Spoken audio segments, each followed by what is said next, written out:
So you have your receiver and transmitter modules wired to your breadboard and connected to your Raspberry Pi.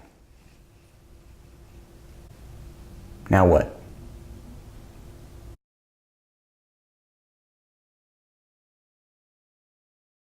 Hey everyone, Steve Perry here. In this video, I'll show you how to use your 433 MHz receiver and transmitter modules, along with WiringPi and 433 utils, to capture the signals from those IoT devices' remote controls and transmit those code to control the IoT devices. Here's what you'll see in the video. Connect the IoT device, in this case an RF outlet. Use the 433 MHz receiver module to capture encoded signals from the RF outlet's remote control, and use the 433 MHz transmitter module to send the captured signals in order to control the RF outlet.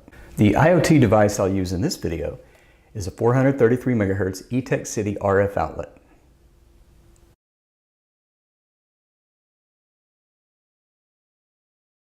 First, plug the RF outlet into a wall socket. Next, plug a device that gives some kind of visual or auditory feedback into the socket. I'm going to use a lamp. This particular outlet is number 1 on the remote. If I press off, the outlet turns off and the lamp along with it.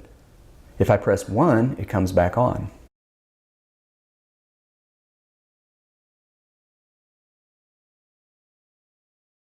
With the 433 MHz receiver module hooked up to the Pi, start the sniffer program.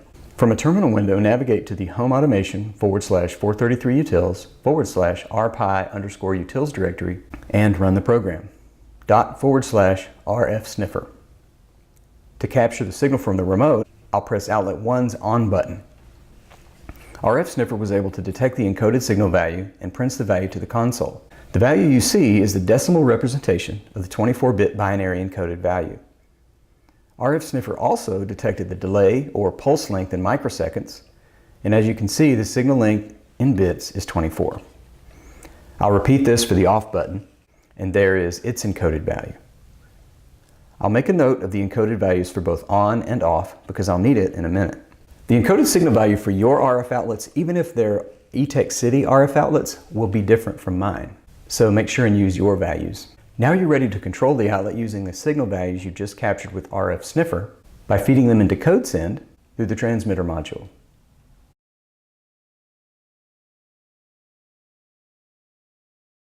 Open a new terminal window and navigate to the Home Automation /433 utils /rpi _utils directory. Run the code send program passing as arguments the encoded signal value and the pulse length to turn the outlet on. In my case, that's ./codesend space 1119539 space 174.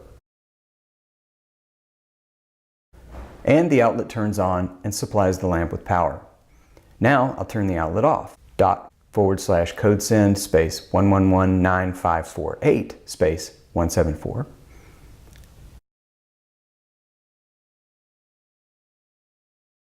You may have noticed that RF sniffer picks up the signals sent by the transmitter, and it works for any signal value you send through code send.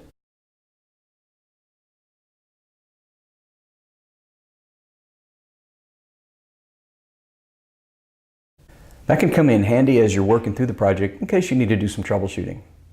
And that's how you use the 433 MHz hardware and software running on the Pi. In future videos for part 3 of this series, I'll show you how to register your devices with the Watson IoT platform, control them through the IBM cloud, Node-RED running on the Pi, and we'll even throw an Android app in the mix. That's it for now. I hope you enjoyed the video. I'm Steve Perry. Thanks for watching, and I'll see you next time. So long.